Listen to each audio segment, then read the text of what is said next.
정부가 수도권 도심 내 공공부지와 노후 공공청사를 활용해서 수도권에 6만 가구를 공급하기로 했습니다.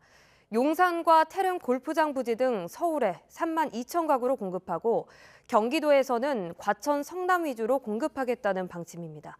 최두희 기자가 보도합니다. 정부가 수도권 도심 공공부지와 노후청사를 활용해 청년층을 중심으로 6만 가구 규모 주택을 공급하기로 했습니다. 수도권 곳곳에 오는 2030년까지 135만 가구를 공급하겠다며 지난해 내놓은 9.7 공급 대책의 일환입니다. 기존에 계획된 용산 물량을 포함하여 총 6만 호를 공급할 계획입니다.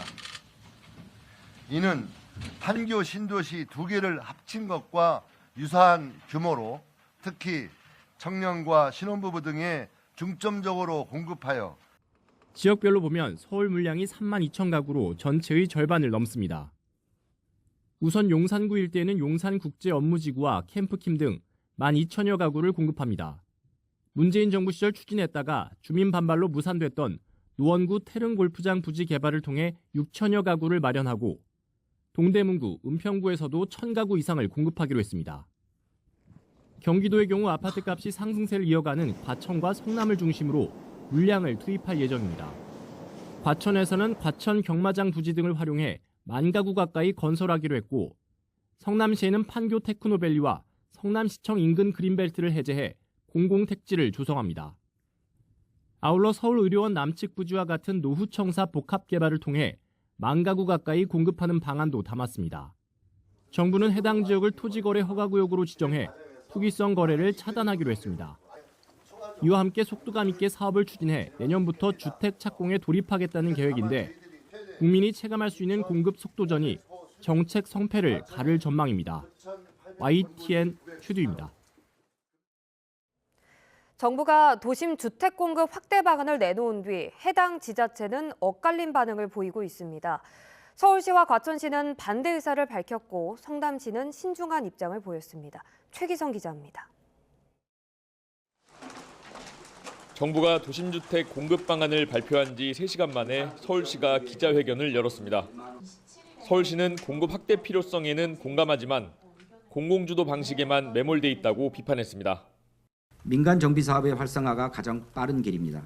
서울에서 대부분의 주택 공급을 담당하고 있는 민간 주체가 더욱 원활하게 주택을 공급하도록 하는 것이 대책의 핵심이 되어야 합니다. 용산국제업무지구의 경우 양질의 주거환경 조성을 위해 최대 8,000호 공급을 주장했지만 받아들여지지 않았다고 밝혔습니다. 태릉 골프장 부지는 공급 효과가 미비하다고 비판하면서 인근 노후도심을 재개발, 재건축해야 한다고 지적했습니다. 경마장 등을 이전해 부지를 확보한 뒤 주택을 공급하겠다는 정부안에 대해 과천시는 수용하기 어렵다며 반발했습니다.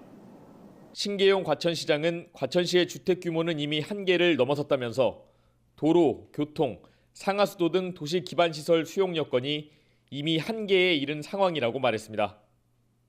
현재 과천 지역에선 과천지식 정보타운, 과천지구, 주암지구, 가련지구 등 4개 공공주택지구 개발이 이뤄지고 있습니다.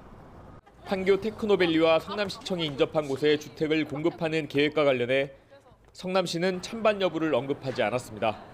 성남시는 향후 공공주택 사업 추진 시 국토부와 협의해 성남시 참여 방안을 검토할 예정이라며 협의 필요성만 강조했습니다.